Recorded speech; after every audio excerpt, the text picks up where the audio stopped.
Please मिला दीजिए हमको, उससे मर जाएंगे। मैं मिला दीजिए हमको। वो तो पागल है, हमारा आदमी कोई गल है तो हमने अंदर नहीं तो नहीं है। हमारा रानी कोई गल है, हमारी पत्नी। नमस्कार, मैं हूं महक शर्मा और इस वक्त आप ये लाइव तस्वीरें देख रहे हैं IBN 24 पर। बिहार के समस्तीपुर की एक अजब प्रेम की गजब कहानी, एक अजीबोगरीब लव स्टोरी। और वो लव स्टोरी किसी लड़का और लड़की के बीच में नहीं बल्कि ननद और भाभी के बीच की है, जिसको देखकर हर कोई हैरान हो गया। हालांकि मैं आपको ये जरूर बताना चाहूंगी कि जिस भाभी की मैं बात कर रही हूँ उसका नाम है शुक्ला देवी। 32 साल की उम्र है। प्रमोद नाम के व्यक्ति से एक अच्छी खासी शादी होती है। शादी के 2 साल बाद पहला बेटा होता है और उसके 1 साल बाद एक और बेटा हो जाता है। लेकिन ऐसे में उस पति को भी अब कोई ऐतराज नहीं है कि ननद और भाभी की अब शादी भी हो चुकी है। दोनों आपस में बहुत ज़्यादा प्यार भी करते हैं।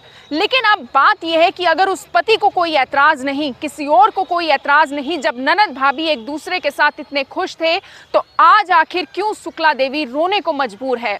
आखिर क्या हुआ कि उसकी अपनी ही ननद से जुदाई हो जाती है?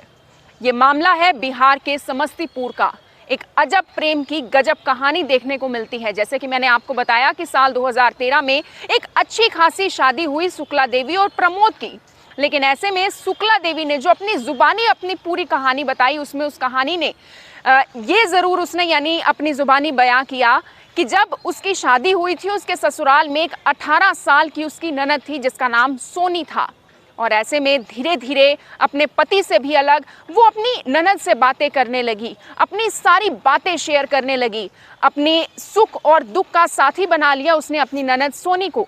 हालांकि ऐसा होता भी है ससुराल में, जब ननद कुंवारी हो, वो अपने घर में हो, तो उसका भाभी के साथ ज़्यादा अटैचमेंट हो जाता है, ज़्यादा प्यार हो जाता है। वो दोनों आपस में हंसती हैं, बोलती हैं, घर का काम करती हैं। लेकिन इस रिश्ते में सबसे अलग बात ये थी कि उनके बीच में ये जो नज़दीकियाँ बढ़ रही थी उसने प्यार का रूप ले लिया। उसके बाद एक दिन शुक्ला देवी ने अपनी ननद सोनी को ये ज़रूर कहा कि सोनी, मैं तुमसे प्यार करने लगी हूँ। उसके बाद आप सोचिए कि उस ननद ने अपनी भाभी को क्या कहा होगा। सोनी ने शुक्ला देवी को कहा, यानी कि एक ननद ने अपनी भाभी को कहा कि भाभी आप ये क्या कह रहे हैं? परिवार क्या इस बात के लिए राज़ी होगा? आपकी मेरे भाई से शादी हो चुकी है, आपके 2 अच्छे बच्चे हैं, और ऐसे में आप ये कैसी बातें कर रहे हैं? माना हमारे बीच में बहुत ज़्यादा नज़दीकियां हैं, माना एक दूसरे के साथ समय व्यतीत करना हमें बहुत ज़्यादा अच्छा लगता है, लेकिन समाज क्या कहेगा भाभी? परिवार क्या कहेगा? लेकिन ऐसे में शुक्ला देवी ने यानी कि भाभी ने अपनी ननद को खूब समझाया, खूब समझाने की कोशिश की कि उनके बीच का रिश्ता कितना गहरा हो चुका है, उनकी नज़दीकियां कितनी ज़्यादा बढ़ चुकी हैं, और ऐसे में उन दोनों ने पति पत्नी की तरह रहना शुरू कर दिया। अब आप ये सोच रहे होंगे कि आखिर 2 लड़कियां कैसे रह सकती हैं, लेकिन अक्सर ऐसा देखने को मिलता है, ऐसे बहुत सारे मामले देखने को मिलते हैं। और ऐसे में वो दोनों पति पत्नी की तरह रहने लगे। शुक्ला देवी का ये ज़रूर अपनी जुबानी बताना था कि उस समय पर उसके पति अपने दोनों बच्चों के साथ एक अलग कमरे में सोते थे और वो अपनी ननद के साथ एक कमरे में सोना उसने शुरू कर दिया। परिवार को किसी बात का कोई शक नहीं था, क्योंकि दोनों में ननद भाभी का रिश्ता था और ऐसे में वो दोनों रात को सो सकती थी।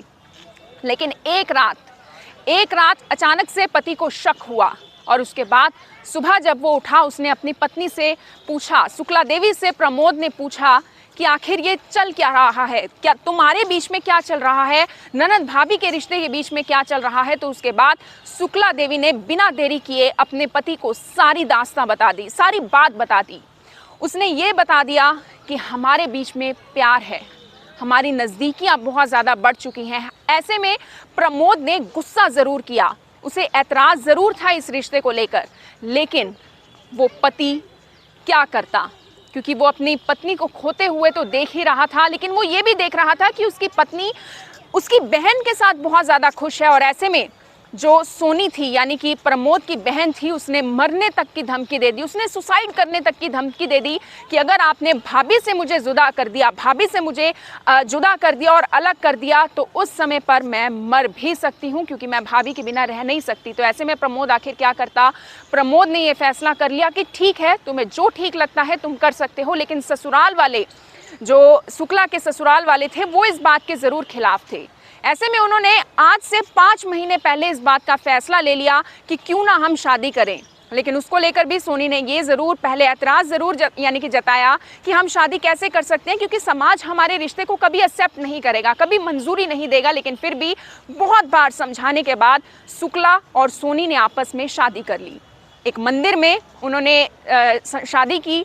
शुक्ला ने यानी एक भाभी ने अपनी ननद की मांग में सिंदूर भरा और उसके बाद उस ननद ने मंगलसूत्र तक पहनना शुरू कर दिया।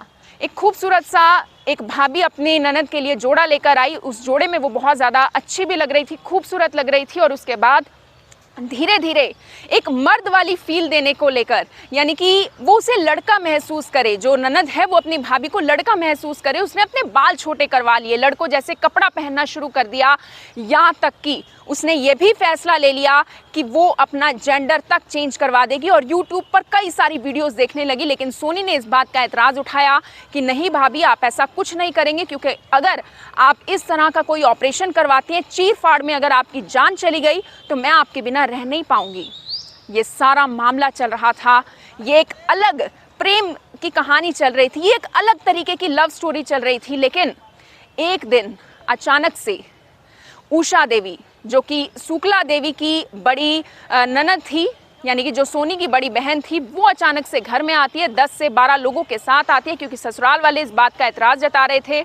और ऐसे में जब वो घर आती है तो सोनी को अपने साथ लेकर चली जाती है। एक तरीके से वो किडनैप कर चली जाती है। लेकिन ऐसे में जो शुक्ला देवी थी, जिसका नाम सूरज भी रख दिया गया था, क्योंकि उसकी प्यारी पत्नी ने उसे कहा था कि क्यों ना मैं आपको सूरज बुलाऊं, ताकि मुझे ये लगे कि आप मेरे पति हैं, और उसने भी इस बात की मंजूरी दे दी। और सूरज यानी शुक्ला देवी अपने पति प्रमोद के साथ थाने जाती है रिपोर्ट दर्ज करवाने के लिए। और ऐसे में पुलिस उसे पागल कहती है, पुलिस उसका मामला दर्ज नहीं करती। प्लीज मिला दीजिए हमको, उससे मर जाएंगे, मैं मिला दीजिए हमको।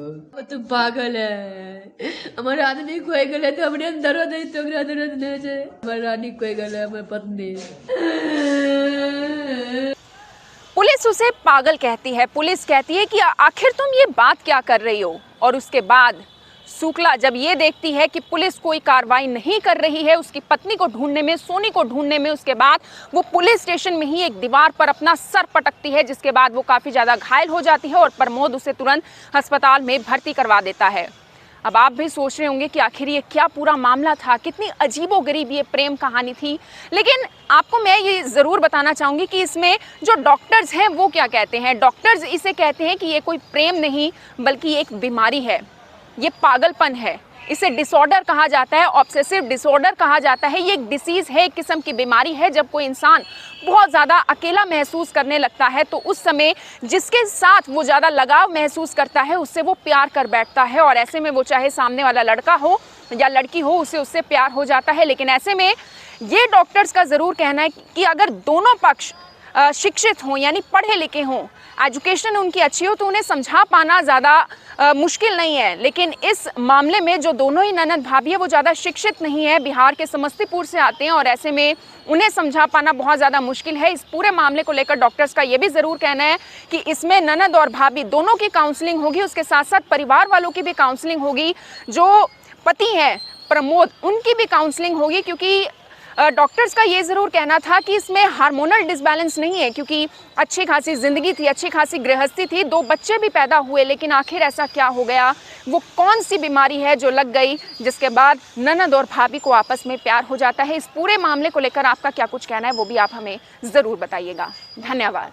अब यहाँ तक आ ही गए हैं तो हमारे चैनल को सब्सक्राइब जरूर करें और नीचे दिए गए बेल आइकन को जरूर दबाएं ताकि हर खबर सबसे पहले पहुंचे आप तक।